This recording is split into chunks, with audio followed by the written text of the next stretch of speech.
this is our interview with Daniel James. This is his second appearance on the show. We really enjoyed every project this man is in. He's amazing. The more you talk to him, you more. Get out a piece of paper and check off every time he mentions a band with a kick-ass name. It's like 9 times.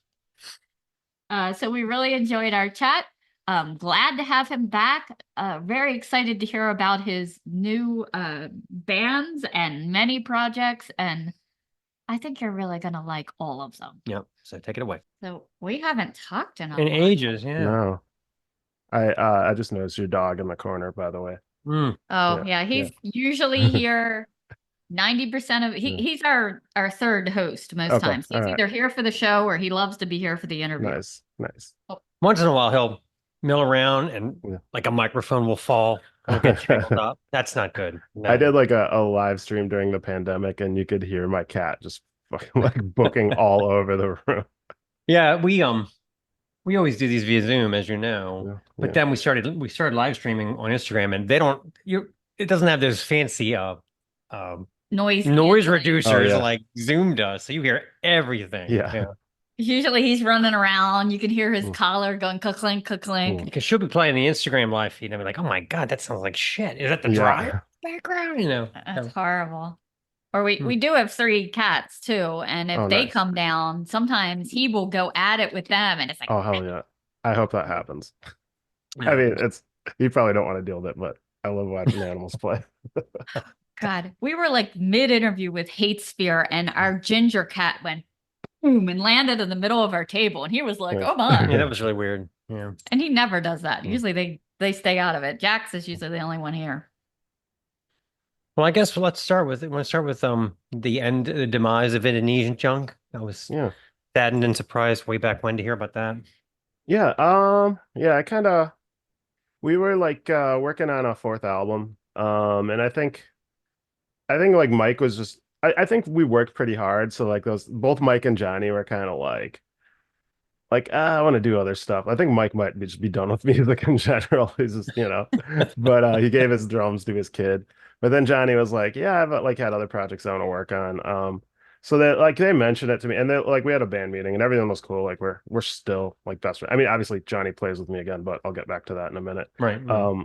But yeah, like I think Mike was like kind of worried that we would like hate him if he quit the band, But it was just I think it ran its course. Like I think it was just kind of a thing where like we were working on a new album, and he just kind of realized it was like, well, a new album's gonna take like a year to make, and then we gotta wait for it to come out, and then we got to tour on it. Like realize it's kind of like maybe a 3-year commitment, I'm like not really ready for that. So, but they both kind of like gave me the blessing to keep using the name, but for a variety of reasons, one of which was like I always felt like even though Indonesian Junk started as a solo project on its own, it got to the point where I felt like it was me, Johnny, and Mike, and maybe whoever else was playing with us. And I just like didn't want to use the name without those guys. So then I started using the songs I wrote, slowly working on Daniel James Gang stuff in between a million other projects that I suddenly landed in my lap. But there's a thing like once the singles like started getting ready to drop, Johnny kind of hit me up and he was just like, I miss playing with you. Like I think he came, saw me do a couple solo gigs, and I was like, well, I have these solo singles coming out, and you already know half the set because we're playing like Indonesian Junk songs, and like so now Johnny's playing in the Daniel James Gang, so it's like pretty. I mean, it was already like the continuation of Indonesian Junk, which Daniel James Gang was also an old band I had a long time ago that Indonesian Junk was the continuation of. So just kind of like full circle. It's the same band. Gotcha.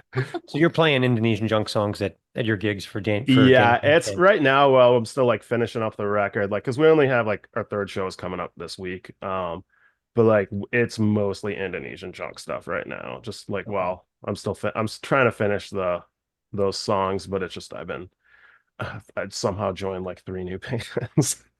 You've been a little busy. On a project. Get around all that. Yeah. So I love like the old clips you put up on Instagram all the time of different bands and pictures. Nice, yeah.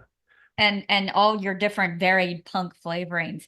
What are some more of your obscure punk rock favorite bands? More obscure band like I mean I don't know if they'd count as obscure, but I feel like a lot of people don't know them. Like I love Dogs D'Amour. Like they're like one of my like up there with the Stones as far as I'm concerned, and the Ramones as far as like ultimate bands go. Um, yeah, stuff like that. How obscure? What kind of punk are we talking?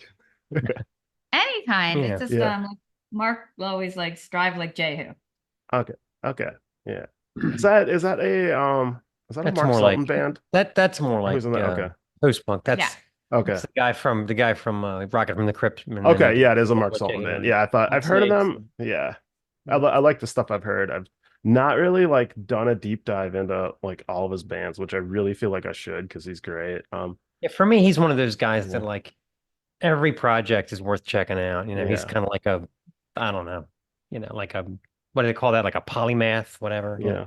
I really like my drummer Logan who plays in both Chinese Telephones and Daniel James Gang with me. He's in this new band called Bad Crime that just put out like a split 12-inch with another band called Heavy Leg from New York. But like Bad Crime, they are ruling. Like I don't they've I think they're about to go on tour. Yeah, I know they are because they have some like East Coast dates booked, but like that's definitely something obscure people should check out. Pretty new. I feel like they might blow up though. So Yeah, yeah. There's been so much new punk coming out. It seems like almost every week we yeah. have at least one band. I'm obsessed with Sprints. I was so sad they came over here and they only came to DC and we just couldn't make it work. Uh, Or Gottlieb. Who's yeah, kind of on your Spotify list these days? on my Spotify. Let me check. What am I weirdly On the on spot. Spotify, so much of my Spotify like playlist is music I'm working on. I'm just like looking at my recent like playlist and it's like, oh, the Daniel James Gang upcoming set list, the Jeff Right. Palmer set Yeah. list. I'm working on like a Thin Lizzy tribute band that's playing in Florida in October. So That's there's great. like that. Let's see what have I listened to recently. And there's Y&T, Judas Priest, the Oh Marked wow. Man, Vex. What else is on here? There's like a glam playlist that I made a long time ago. T-Rex, Flaming Groovies, Exile on Main Street, First Saints album. There's a Madonna playlist. That's all my favorite Madonna songs that I clearly listened to recently. That's Yeah. cool. Yeah, I Yeah. still I don't know, I've noticed like I have a lot of records. So I tend to when I'm at home, I listen to a vinyl more than anything. So I mostly listen to when I listen to Spotify at home, it's like if I'm just working on like guitar stuff, because it's really easy that way. Or like if I'm driving is when I listen to Spotify a lot. So it tends to be like more on the upbeat side as far as Spotify goes, because it's all like, oh, I gotta drive for 3 hours and need to stay awake. It's time for Too Fast for Love. There you go. Yeah. So your Thin Lizzy cover band, are you gonna do all the different eras or Um, yeah, I think it's all Gorham like era. So it's no Erica Bell stuff that I can think of. It's only 7 songs because we only have like a half hour slot. We're playing the Gainesville Fest in Florida, and it's the Gorham Robertson stuff mainly, I guess. yeah. There's some Gary Moore stuff in there. It's Oh, cool. yeah, I'm trying to think. Yeah, starts like Jailbreak up through Thunder and Lightning. Yeah. Well, that's Sykes then, yeah. All Yeah, right. there's Love sex that in record. there. There's some Snowy White in there. So it's I don't really know how we're gonna pull it off because everyone in the band except for me is from California and I don't know how or if we're gonna rehearse. And I'm just like it's my friend Davey who also plays in Tilt Wheel and I'm just like I guess we're just gonna wing who plays what part of the Yeah. harmony. I Oh, think it'll sound good. we were doing an interview. I forget how it came up. We were talking about John Sykes the other day. What a lucky man he is. Yeah. He got picked Yeah. to be in Thin Lizzy and that Yeah. from that Tigers of Pandang. Then he hooks up with Whitesnake, Yeah. completely turns them around, and then just he writes the self-titled and doesn't even have to play it or doesn't even have Yeah. to tour or Yeah. anything. He just took the money and the publishing. I I mean, he never never thought of had it to that work way. again after that. Really, I wouldn't think, Yes, sometimes I'm like, oh, he kind of got screwed, but I'm like, oh wait, he just like He's got to still make getting the paid, record. Yeah, it didn't have to do the years of touring. So Yeah, he didn't have to do. Poor David Coverdale's still out there banging it yeah, out. I don't think yeah, Sykes has to do that. yeah. Anyway. Do you yourself have a favorite Thin Lizzy album? Ooh, I know It it's hard to pick. It's like varies. children. They're like my children. I can't, you know. It varies. Sometimes it's Black Rose, sometimes Chinatown. I mean, Jailbreak's probably the default. Johnny Fox. Oh, that's such a hard question. It's really Yeah, hard. there's so many good ones. Mark Like, finally got the blue rose tattoo Oh, I on got his. yeah, the black rose tattoo. Yeah, right here. nice. Yeah. Like my corsage. So They yeah. blue and black. So that Yeah, works. so I officially have the ink now. Yay. Yeah. Yeah. Yeah, so much good stuff there. I knew as soon as like I Yeah. saw that you were doing that, I'm like, he's gonna be so excited. Yeah, of Yeah. course. I really am kind of overwhelmed, but I started working on this stuff finally though, and it's only 7 songs. So I'm like, okay, this is not as terrifying as I thought it was gonna be. But I was just, I don't know. It's those guitar players are all a step above me. Like I would never try to pretend that I'm in the same league as That's Scott how Gorham we or all feel like, that way. We all yeah. feel that. Yeah. So I was so glad in 2023 Chinese Telephones got a new EP out of my hands. Yeah. So what guys kind of got you back in the studio? There was always the idea of staying, like being a band was always something we wanted to do, but we just like our drummer Gorky like moved away a long time ago, and he's back in Wisconsin, but far enough away where like we couldn't regularly practice. And we had like Amos from Tenement was like filling in for a couple of years. We always wanted to work on new stuff, and then eventually Logan, who is our drummer now, who's also in Daniel James Gang, like he moved to Milwaukee and he's in a lot of other great bands. Like he's in Direct Hit and he's plays with my friend Nato, or used to play with my friend Nato Coles and lots of good bands. He moved to Milwaukee and we were all just kind of like, this is the guy. Like we can, I like, and we mentioned it to him and we're like, hey, do you want to do this? And he was like all about it. And then we were going to start practicing. COVID happened. Um, co Stuff started to open up again, and we're like, you had a whole year to think about it. You want to do it? And then we started playing shows, working on new stuff, and then yeah, it's finally the new stuff's finally starting to see the light of day, and it's I'm really stoked on that band. It's a lot of fun. I've been in that band since for half my life now. You know, like it's a lot of fun. Yeah. Yeah, I really love that. Now, how many colors of vinyl? Because I at least saw 2 on your Instagram page, the blue and For the new one, yeah. There was a first pressing that was pink and black. There's like 100 pink and 200 black, I think. I can't remember if we did 300 or 500, which is I think it was 300. So 100 pink and 200 black, and then that sold out right away. So we just did another pressing that has 100 blue and 200 black. So pink, 100 pink, 100 blue, 400 black. Good mix. Yeah. So you also, I liked the Dictators cover. Oh yeah. Loyola. It's pretty true to the original. Is there anything you had to change to kind of fit the way you play, or? I don't know. We just kind of did it. Like we were just doing it live anyway, so we're just doing our attempt to like do it straight up, and then we just liked our version, so we recorded it. So I feel like it's pretty straight up. There's like a little bit of vocal phrasing that to my ears sounds different than the record, but I mean, I also Ross the Boss is a way better guitar player than me, so I definitely like did my best take at playing a solo, but it's not like trying to ape his solo. It's just like I'm playing in my style, which is heavily influenced by Ross the Boss, but yeah. Yeah. Yeah, so really some good stuff. How do you pick a Dictator song, you know? Yeah. I've always wanted to do that one, and someone brought it up at practice, and I was like all aboard. And then I'd always push to play it live because it's definitely the one that I get to show off the most as far as that band's concerned. And then like I don't know, people liked it, so we're like, we should record it. I can never decide which is my favorite. I love the Schmaltzy debut. Yeah. But then Blood Brothers is so great. Yeah. I love Manifest Destiny. I got that's the one that I have a Dictator set. Well, it says you got it. There you go. You can show DFFD, and that is bass like 100% off. I was like in a really like low point. I had just gone through a divorce, and I was just like listening to Manifest Destiny nonstop because that's the one everybody rags on, right? Yeah, I know the band themselves do. I saw them once, like in the early. I like it. Aughts. I don't know why. I don't know why they rag on it. I like it. Yeah, I mean, it's different. It definitely like they'll call it a sellout record, and I can see how they were probably like trying to be more mainstream, but like it's still good. Like, I mean, you know, it's like it's definitely different than the other stuff, but like I love it. Like, and I think it's a great like addition to their catalog. Was Marco Mendez always in the band, or is he just in that one? He was just on that record. Okay. Yeah, I learned recently it was a thing where Chernoff quit, I guess, after the first one. Okay. And they brought him in to replace him, and then he eventually rejoined, and that's why they put Chernoff on keyboards and like third guitar for that Gotcha. record. But yeah, I guess he'd quit the band, but clearly, like, kind of, I liked when Manitoba was doing like the Dictators NYC thing, but Yeah. like it's not the Dictators without Chernoff. Like he's the songs. Like there is no Dictators without Andy Chernoff. I know what you mean. Yeah. Yeah. So I think our favorite track was Radiana. Okay, yeah. So much That was fun. energy. Is that a real person? That's a great name. Yeah. Yeah, I have no idea what comes out of Justin's brain when he writes songs. So I bet you I don't even can. know what his lyrics are. Like people always like give us crap. They're like, I can never understand your lyrics, and I'm like, I've been in the band for going on 20 years. I don't know our lyrics.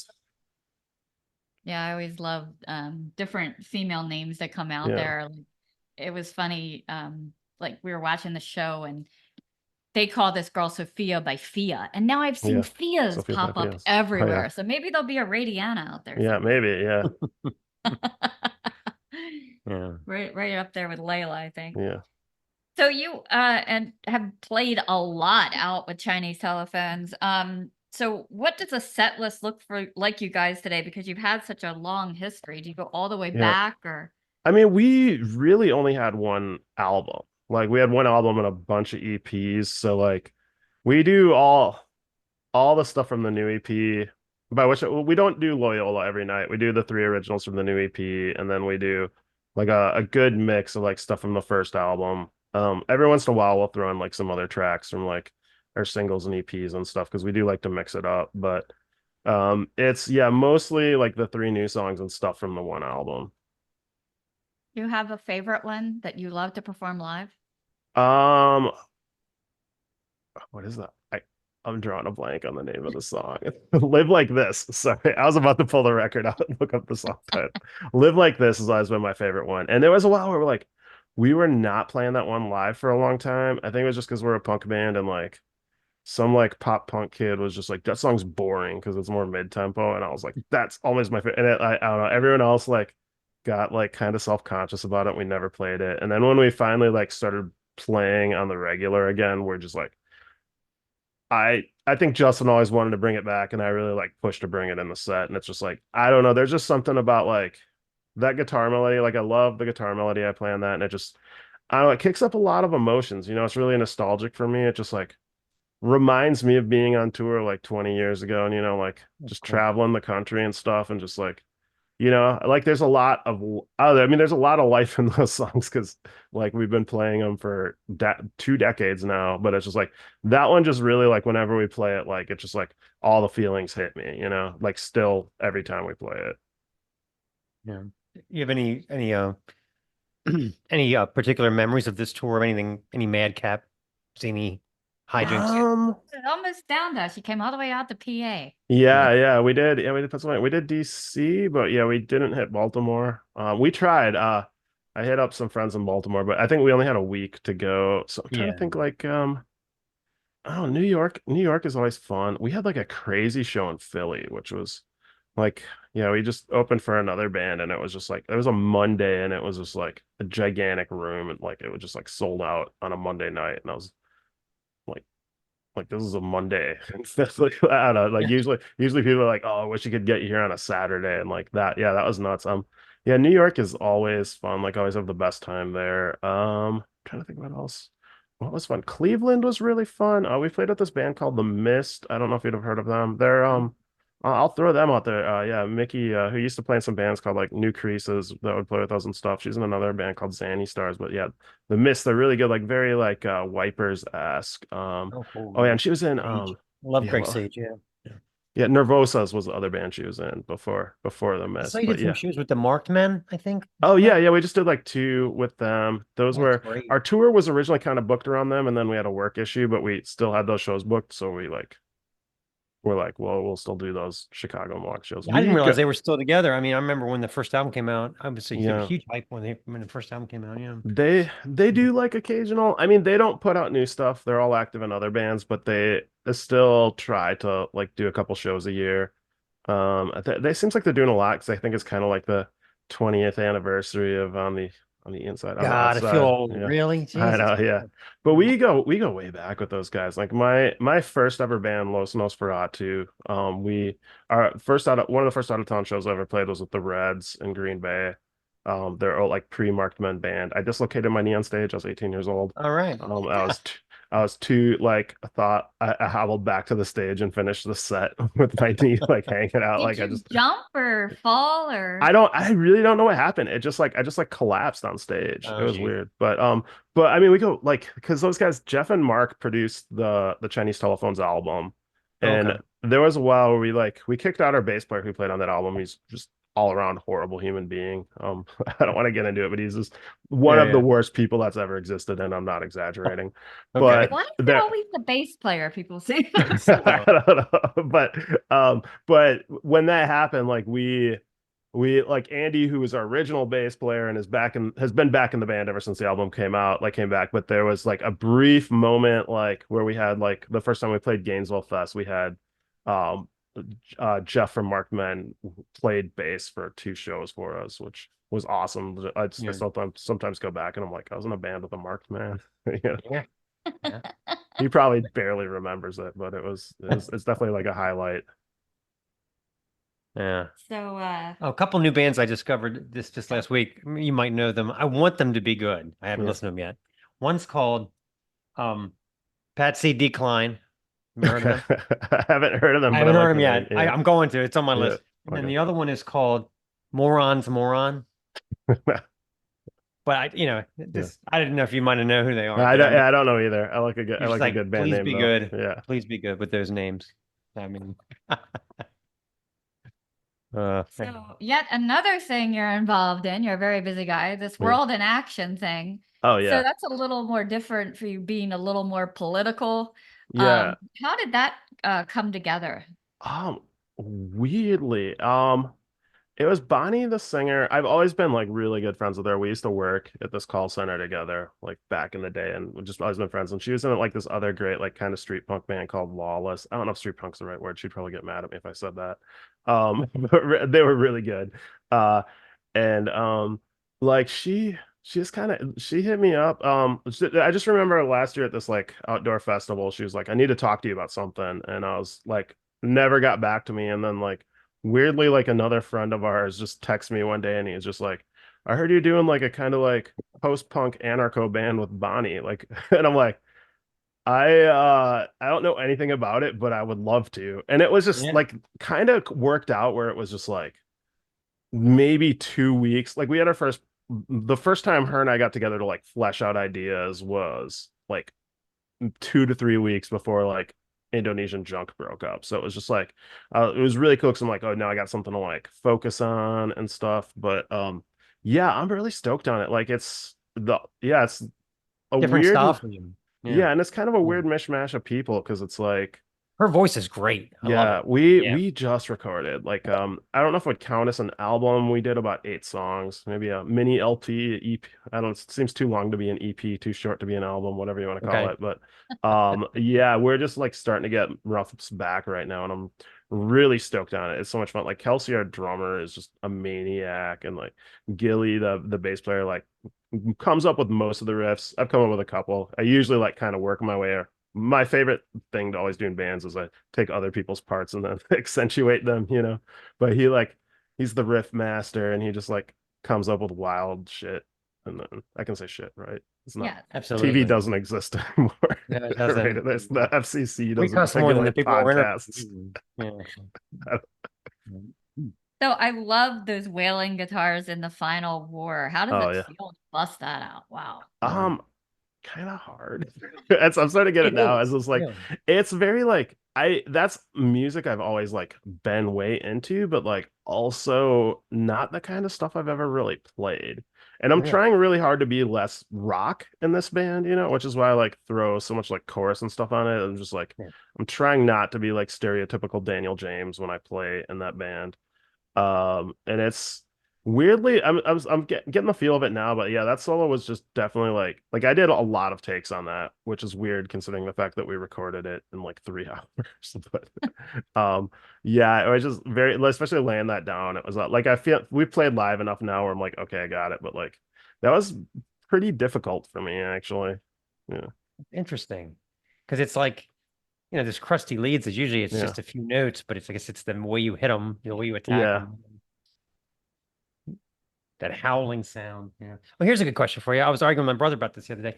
Why do you think Discharge did Grave New World when they did? What the hell were they thinking? You have I any idea? I don't know. People go through phases.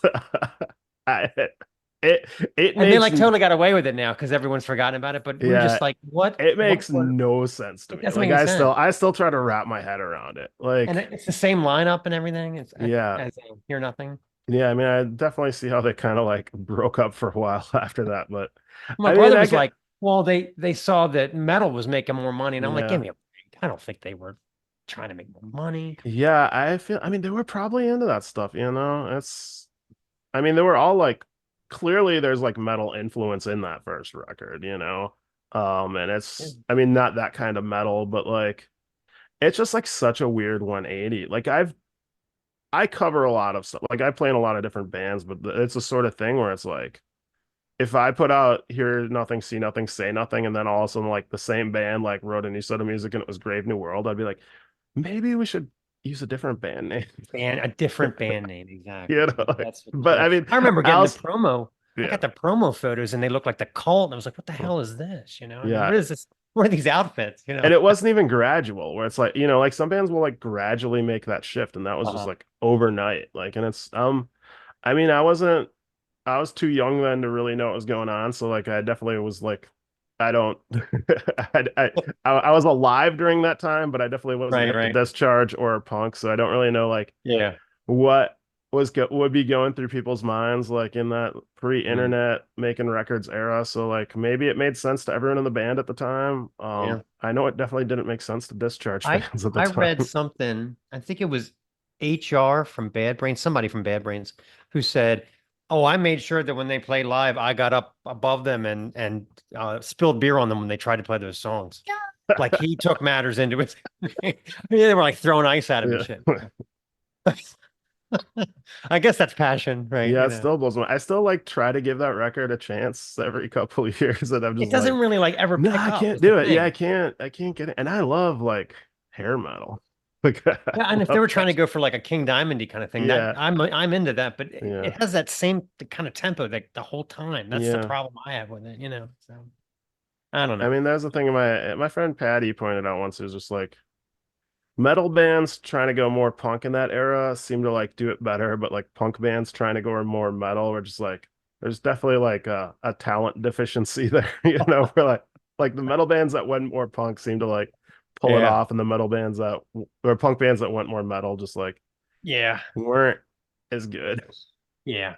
I mean, The there's still Cro-Mags good kind stuff, of got yeah, away with it, but yeah. yeah, a lot of the others didn't. I mean, that first Cro-Mags record like destroys anything else they did though. I Mhm. mean, that was definitely metal tinge too, but already anyway, but Yeah. Yeah. Anyway. Yeah. So also getting back to World in Action, hmm. when the song The System Kills, Yeah. is that about like politics or I I weirdly that's like my one songwriting contribution to that band, and it was just like we had not had stuff coming out and I made a demo. I had like some placeholder lyrics that were just like the most like really bad. Like I'm not good at writing about smart things. Bonnie made them a lot better. I'll just say that. So I mean I think the main thing was complacent my where I'm coming from. I mean like I feel like Bonnie took it to a new place, but my initial like meaning was like a lot of just like people that are complacent as like horrible things are happening, like kind of just like same thing that like living in the USA is from on that Indonesian junk record, just like corporations and governments are doing horrible things to people, but like I got this great cell phone, so like I'm just gonna watch Netflix and like it doesn't affect me. Yeah, A that's lot of that, you know, like people just like being complacent while horrible things are going on in the world that, you know, if people put a little more effort in trying to change things, like just a little bit of effort from everyone, like the world could be a better place. But, you know, people just like tune it out. I guess was my main thing, but yeah, it's yeah. yeah.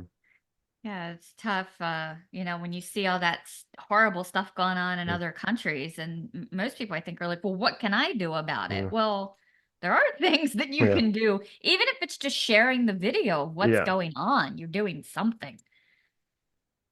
You know, you don't necessarily have to start a rally or a parade, Yeah. but Lord, you know, so people will come home from work and just, you know, like you said, go home and, you Yeah. know, throw on the TV and just I mean, enjoy. it's kind of easy to do that too, because I feel like Americans get work just hard enough where like they have to settle for complacency, where it's just like I know I'll do it. I'll come home and I'll just zone out in front of the TV because I'm worked to Yeah. death, you know? And I get it. And it's just like I feel like it's probably like baked into the system why people just like are just conditioned to work just long enough where like they have like a little feel like they have a little bit of freedom, but at the same time are just like kind of stuck in a rut, you know? I don't know. So I was glad you said you had some other songs because when I looked a World Action up on it has 3 songs. Then I saw you guys did shows. I'm like, they gotta Yeah. do more than Yeah, 3 Right. we Right. cranked that 3 song demo out real fast. It was I honestly like it felt like it was moving really slow and like suddenly like we were able to make it work. That everyone in that band is really busy with a million other projects too. Where there was a thing where like kind of getting together. We knew Subhumans were coming to town and we're like, this has to be our first show. We have to get on this show.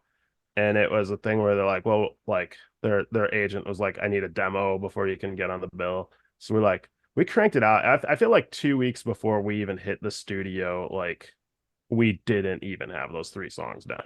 And then somehow like we had a real window of time. Like the guy that recorded us like was about to leave to go on tour in Europe, and we like literally had 3 hours to record. So everything was done live. Literally live. We ended up like not being too happy with the vocals, so like Bonnie came over to my house and redid the vocals on this microphone right here, Oh, standing right here in front of my records. That is my all like right. buffer. That's my buffer to keep sound waves from bouncing everywhere. Is my record That's great. collection. But yeah, I mean like, and then we've been working on some, but yeah, I think it's a thing where like we don't get together as much as we'd like to, just because I mean Kelsey, our drummer, she owns like a pretty busy venue in town and like has to do a lot of work for that and is involved in like a lot of projects. Bonnie like makes clothing and stuff, and Gilly's in another band, and I I'm stupid. I don't know what I'm doing with my life right now. But Yeah. but I feel like we're efficient when we get together. And I think yeah, we did like 8 songs. Right, we recorded them right before I went on Chinese Telephone's tour, which was a couple of months ago now. But Bonnie and I just went in to like do a couple overdubs to like finish it up, and we're like starting to get rough mixes back now, and I think it sounds pretty good. Like I'm pretty stoked on it. Right. Yeah. So going back, we touched a little bit on your Daniel James gang. So you play guitar and bass for that. Yes. Yeah. So I guess obviously you had to record it. Did you have to do one or the other first? I did the guitars first. It's I'm usually like I kind of yeah, I probably did all the guitars first if I now that I think about it, and then went in and did the bass after that. But I kind of was like writing them both at the same time because I was like demoing a lot at home and working on stuff. But it was a lot. I like even like when we did that because we went into the studio, recorded the drums, and then I just like had the drums at home and was like messing with stuff. So I was like going back and forth a lot. Like I'd record some guitar, record some bass, kind of maybe go over, do different guitar, do different bass, like back and forth. It's kind of like band practice by myself. Well, that new Model Army cover turned out really good. The bass sounds really good on that. Oh yeah, I'm stoked on that. I didn't want to have it be such an early single because that definitely doesn't sound anything like the rest of the stuff. The plan was to do like a same thing with the World in Action, like kind of a mini 8 song mini LP. But it also my former roommate, who's recording it, he's also very busy. So he like does front of house sound for like a like kind of like popular touring artists and stuff. So he's Oh, on cool. tour a Yeah. lot. So So when you play live, do you play guitar or bass? I play guitar. I mean, Johnny's back in the band, so Johnny plays bass. And then Okay. my friend, do you guys know Jeff Palmer? He was in The Connection. He does I don't solo think so. stuff. Okay, worth checking out. Really good power pop guy. He played with Kurt, or he's still like him and Kurt Baker play together a lot. He moved to Wisconsin. He's playing guitar for me now, and then I also play guitar in his band, which is just called Jeff Palmer. And then so we trade off a lot. It's like do each other's songs in our set. It's So I love the song Misery. There is so much emotion in your voice during that song. I think I finally learned what my voice is. And I think I did it on that song. Like I was just like, I've been trying to like find where my voice fits in music. And I was like, I did that take and I was just like, I was singing it like a complete like way higher. And then I just like kind of tried it like that. And I was like, this is where my voice sings right. And and it's just like I am so happy with how that turned out. Like it's great. Yeah, it's really, really, it's powerful. But what are your outlets when you're feeling that misery to kind of lift you up and get you out of them? Writing songs like that. I think weirdly like I don't know, because I wasn't like actually in that kind of mood when I wrote that song. I just like more was like insomnia at the time, and I just kind of like was like, oh, I'm just gonna play guitar for a while, and that just kind of came out of me where I was like channeling that feeling that I feel a lot, but wasn't actually feeling at the time I felt it as much. But I don't know, I can get back if I'm like in a depressive funk, I just sometimes I try to like just throw myself into activities, which is probably why I'm in 30 bands. Other times I'll just I don't know, I can definitely get bad and like zone out though sometimes. It was a lot worse when I still drank, but I don't mess with that anymore. So there also seems to be a lot of cross-pollination between you guys and City Mouse. How did you kind of come to work with them? You know, she does your backing vocals. I mean, well, weirdly, that Thin Lizzy cover band is just me and City Mouse. So, I'm at Miski. We stayed. Chinese Telephones stayed at Miski's house in California. God, like 2012, I think. Um, Weirdly, like it was a thing where it was just like kind of a loud party. We're trying to sleep. Didn't really socialize with anyone. And then in the morning, like also when everyone left, like just kind of like while I was waiting for my ride to come pick me up, we just started chatting and like became like instant great friends, you know? And then there was I think like Indonesian Junk when we were still like on the crime single, like trying to we were always looking for a second guitar player. We went through a lot of second guitar players. But she was like the first one where I just kind of like threw out like made a Facebook post like, hey, is anyone like want to play in this band that I am in? And she hit us up right away. And it was a thing where she lived in another town, but we're just like she can definitely play on tours with us, you know. And so we did like we did like maybe like 2 1 week tours with her. And then yeah, so there's always been like a connection. I never like got to play with City Mouse. She tried to get me to play on the record that Mass Giorgini did, but I just like couldn't get out there in time to do it. I've never this will be the first time. It's not actually City Mouse. It's Build a City Mouse. I've been calling it Thin Misky, but like this is gonna be like the first time I've actually like played in her band. But she's playing bass, right? So like yeah, I always wanted to play in City Mouse, but it's just thing. I don't know, just great friend. Like we've traveled a lot. It was like whenever her bands would come through the Midwest, I would always just like wind up in the van and follow them around, you know, like just like it's like being on tour, except I have zero responsibilities. Should feel good, yeah. Yeah. All right. So do you remember our game? I remember there was a game and I was trying to remember what it was, but I don't remember what it was. All right. So I have 100 questions before me, and don't worry. We've Yeah. many, many times. I pick a number, don't I? You pick 5 numbers between 1 and 100. 1 and 100.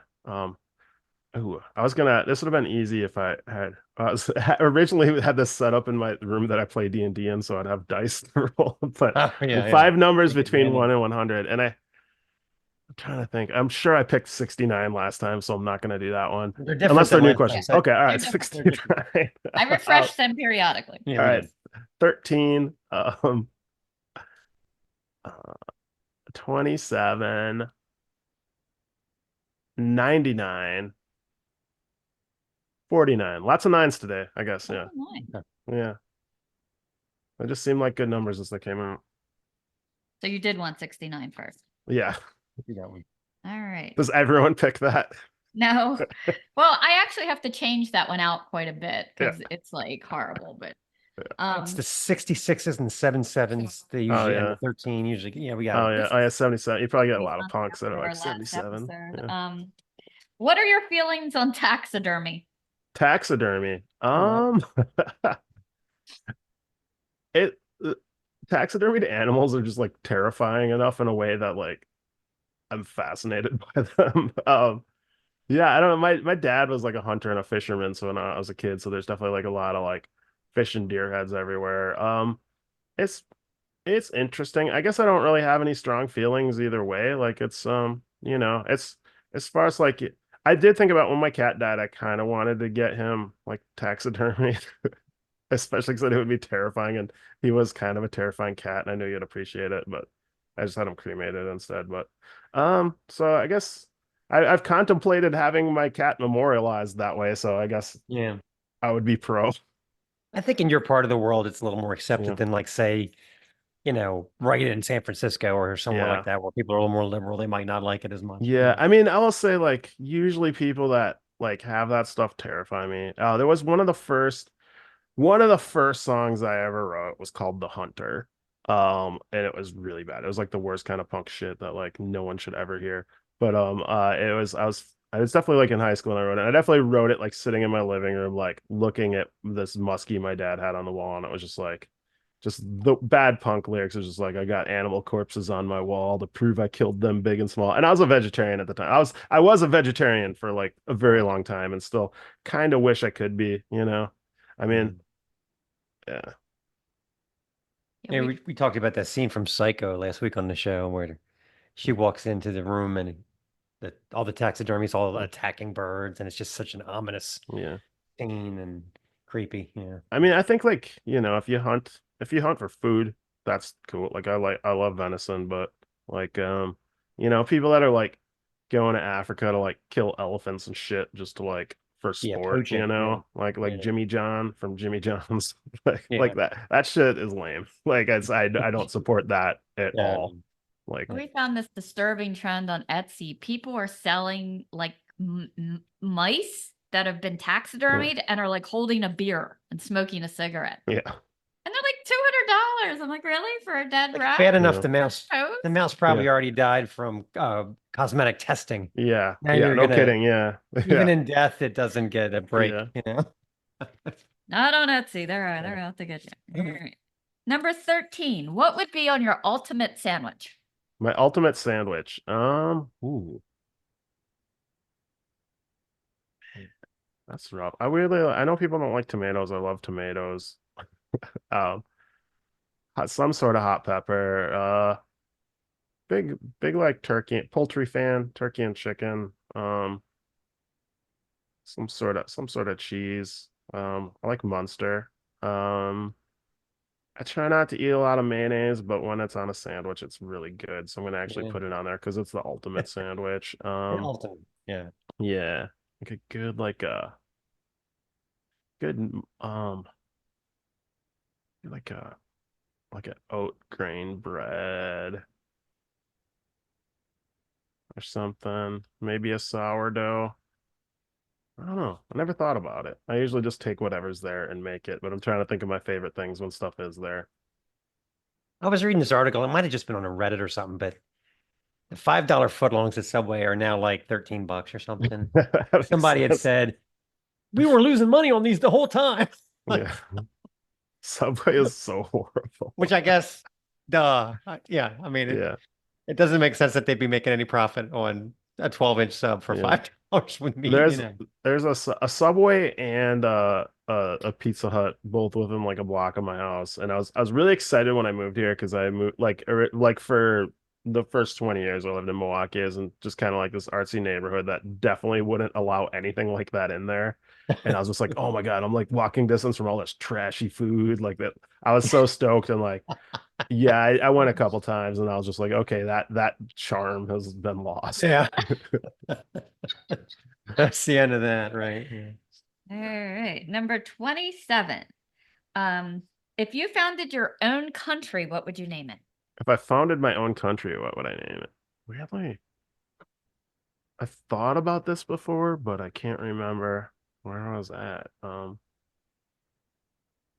this is a hard one. Well, you have many colorful band names that you've come up with, so Yeah, I and would they're be. all every band name I've ever had has been bad though. Um, oh man, I had a really good one and I can't remember what it was. Can I come back to this one? Can I think Mhm. about Yeah, it and then come back? absolutely. All right. All right. So we'll circle back to that one. We did 27. We're up to 99. How would your parents describe your personality? Um, I don't know. My dad doesn't like me. I just a libtard. I guess I don't know. That's all Yeah. right. My Yeah. daughter doesn't like me most days. Yeah. I got my mom passed away when I was really young, but she was cool. She was a hippie. But yeah, my dad just has really no interest in things I do.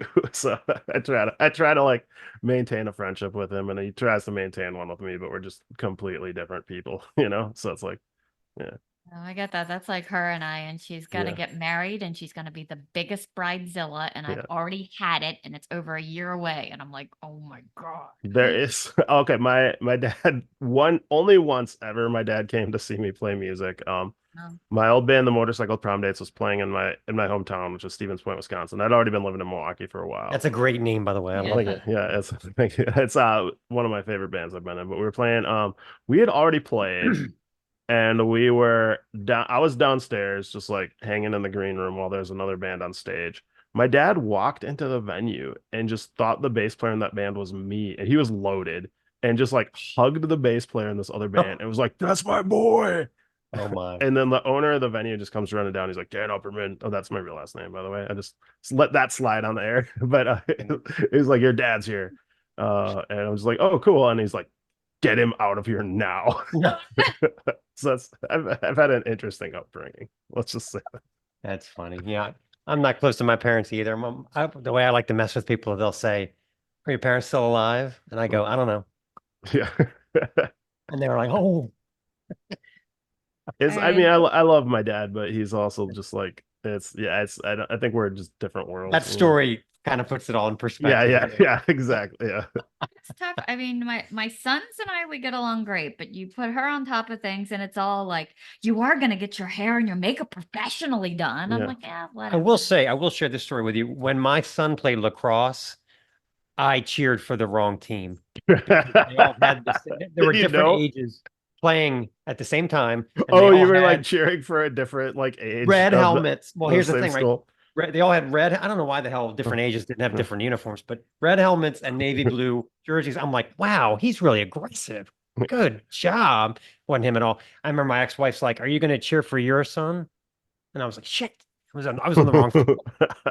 I will say my dad, I think, is finally like understands what I do, like music stuff. Because that, like band guys, you'll get like the parents or uncles will always be like, "Oh, you make a lot of money doing that." Yeah, Like of no one like course. eventually like my dad, like I think we after we toured Japan, my dad just like was just like, "Oh, that's just like his hobby. He does that. Like I like to go fishing. He likes to play guitar." And I was like, "Yeah, that you get it." And he's never bugged me about that. So he's coming around. Funny, it's so different in like Scandinavia, like in Finland and stuff. I mean, they take it very seriously there. I mean, Yeah, there is no what's your day job, if you're a Swedish rock yeah. and roller or you're in a Finnish death metal band or something. I mean, they consider that to be a career, it's not, and like, yeah, what do you really do now? So they're Still just don't not know what like, I'm going to name my country. I still got one more question, but I have to think of it. yeah, Yep. Right? right. Yeah. All right, so we're up to 49. Would you survive if stranded in the desert, and how? I do really like, I like to think that I'm resilient and I overcome stuff, but stranded in the desert seems like I'd probably die. I always think of that horrible Better Call Saul episode when Yeah. he was stuck in the Oh, yeah. desert and had to drink his own pee. Oh, Oh yeah. yeah. Ugh. I had yesterday at practice, I was talking to Johnny about, I don't remember what we're talking about, but I was like, I do know what piss tastes like though. And then I thought about it for a second. I was like, oh no, I'm just thinking about Malort. Like I just had Malort once and just assumed that's what piss tasted like. Like I Yeah. All right. So did you have a What country Oh man. name? I'm not, can I pick a different number? I cannot think of anything. All right. So we'll go with that was Let's do like 14. okay. So I'll go the one above it. Okay, all right. Do you believe in aliens? Um, I would assume they exist. I've never encountered one. I assume that, I mean, I can't imagine this being the only planet that has some sort of evolved life on it, you know? Like it just I don't like there's too much out there for there to not be aliens. You know. Are you into that stuff at all, like alien movies or anything?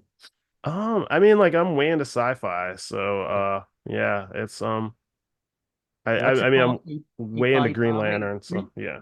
There's a show on Netflix called Three Body Problem. Really good. If I Okay. don't know if you checked it out or not. Very, Okay, very good. yeah, I'm Yeah, about it's familiar. it's Yeah. new and it's an interesting take on an alien movie. Yeah. Yeah. I really liked it. So you've been in the business a long time. What was the Yeah. shortest lived band you were ever in? Um, I feel like I've probably been in a band that's only played one show, but the Open Source is one I can think of that only played two shows. Great name too. Yeah. And that was Andy from China. I was already in Chinese Telephones at the time. It was kind of a bridge band between Motorcycle Prom Dates and the first incarnation of Daniel James Gang, where I was like trying to write some power pop stuff. Andy, who is the Chinese Telephones bass player, like him and I did it together.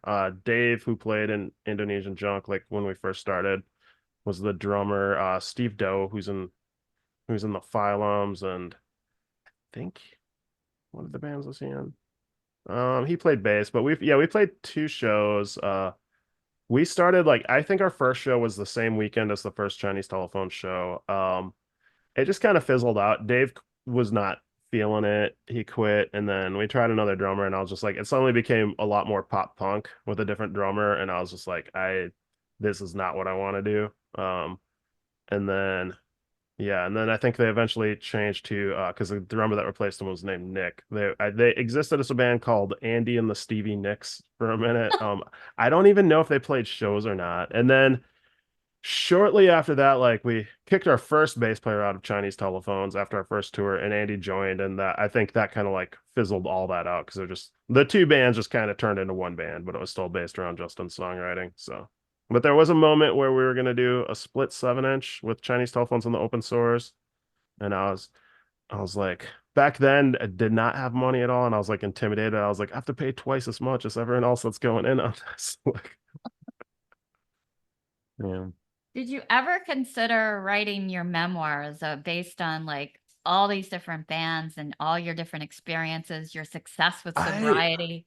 Yeah, I weirdly there was this point during the pandemic where I was just like kind of I saw like another friend Daniel from like Wax Museums and TV's Daniel is like his main thing now and a bunch of other cool bands started doing this thing where he was just like writing like every day would write a little bit about like every release that he's ever played on. And I had like a couple weeks off of work and actually wrote like it turned into a pretty long thing where I just like all of a sudden I was like, I think I might have just wrote an autobiography, but I ended up not finishing this series, but I do have it all kind of written out. I was like just sharing it every day, and then the plan was to do like a zine afterwards. But then and it's something that I've been meaning to like go back and revisit, especially because I've played on a lot more releases since then, where I was just like, I realized like being able to like compartmentalize my life into because I've played in, I mean, I don't even see like everything in these two rows here is records I've played on. Wow. So, like I've played on a lot of stuff in my life, and it just like encapsulates like maybe not like the high school portions of my life, but like everything from like late teenage up till now, like. I just realized I was like, it's kind of cool. And it's, yeah, I mean, it's something I've always wanted to do. I don't, I feel like I'll finish it at some point, but I've just been like busy with other stuff. I want to finish my comic book too. Like have a second issue of that has just been like literally on the drawing board for, almost 2 years now. When when people say to you rock and roll is dead, what do you say? I don't know. It probably is. I don't get like It's up all in you do, I but don't get up in arms about like people that like get mad about that. Like I'm just like I like to play it. People enjoy it. It goes through waves of popularity. I just know that I'm having fun. If people don't like it, like I'm not gonna get mad that, you know, like I don't like anything that's on the radio nowadays. I just don't listen to it. yeah. I don't know, but like yeah, it's really like I hear that people get that a lot and like people get really defensive about it and I just I mean it's not dead now. There's definitely like a lot of cool bands going around. It's definitely not mainstream by any means or like even like top tier underground sometimes, but like I if there's a cool band, I'll go see him. I don't care if there's like 8 people there. Like it's a lot of fun. Like I really appreciate what exists and what I have access to and being able to do it. And I'm gonna keep making music if people like it or not, And like Yeah. I love rock and roll. Yeah. As my Yeah. good friend Joan Jett once said, I love rock and roll. Yeah. Well, you guys have a big festival coming up for Chinese telephones. Ironically enough, the UFO Fest. Oh yeah, yeah. It's Tom Smith, who um has been the best promoter in the state of Wisconsin for as long as I've been alive. He promoted that show that I dislocated my knee on stage in when I was 18. Yeah, he's thrown it together, kind of influenced by sorry by Goner Fest in Memphis. I think he was trying to do like something on that, and yeah, 3 days. He's got a lot of cool stuff coming through. I mean, he's been putting on great shows. I would say single-handedly the reason why if anyone my age or even younger is cool in Wisconsin can be directly traced to his existing. So like Speaking of Goner Fest, we reached out to Greg Cartwright last year. We were gonna have him yeah, on the show. I wanted to talk about like I want to hear all his Oblivion stories. yeah. He was like totally not. He was like, "Oh no, I can't talk about the Oblivion." It's Oh really really? weird. Yeah. It's really weird. Yeah, I don't know. I didn't really understand his response, but I was like, "Oh well, Maybe Yeah. he's got a gag order. Yeah. I don't know. I was just I was so into that band. I loved them, but Yeah. I love everything he's done. So yeah, yeah. yeah. Wait, what do you think? Are you guys going to stay for all 3 days, or are you just doing the Saturday that you're Um, there? I would like to. I mean, it's close enough where even if I wanted to, I could just go up there and back. It's like an hour and a half from Milwaukee. I might do that. I do have like I have a family gathering in Stevens Point, Wisconsin, the day that we're playing that I'm gonna go to for a bit. So I hope I don't miss anything cool that day because yeah, there's a lot of cool stuff going on. Yeah. A lot of cool bands playing that.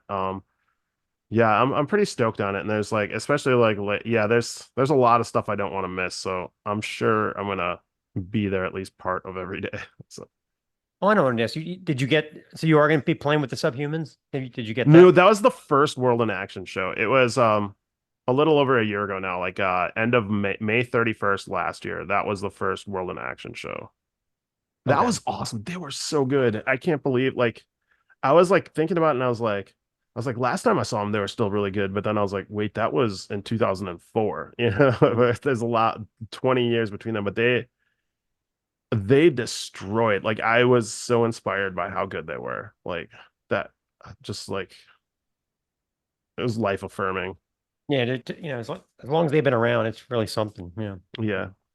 Yeah, I've seen them 3 times in my life. Like I definitely missed them the first time around, but then right when I started like playing in bands and stuff and going to shows, like they played that was when they did that like I think it was like maybe 97 or 98 when they did that first reunion tour and I saw them on that and that was amazing. Yeah. Yeah, and then like seen them one other time then and then this time they came back through and it's just like they yeah, it's mind blowing. Like especially like I don't know, like singers lose their voice, and like Dick was just like on fire. Like he was just flying all over the place, like just like pure energy. It was amazing.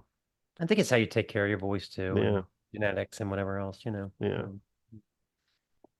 Anyway, well, this was great. I think we covered everything. yeah. Well, Thank you for hopefully having me. we'll catch up with you guys. It Yeah, sounds like you got a lot going on, so maybe one of them will end up meeting up eventually. Yeah. yeah. Hopefully, I mean, hopefully, I'll some band I'm in will play Baltimore soon. So, yeah, it's Daniel James Gang will most likely tour at some point. Same with World in Action. I think both those bands just need to get like proper releases out before we start playing out more, but yeah. This is the Snaggletooth Rock and Roll Podcast.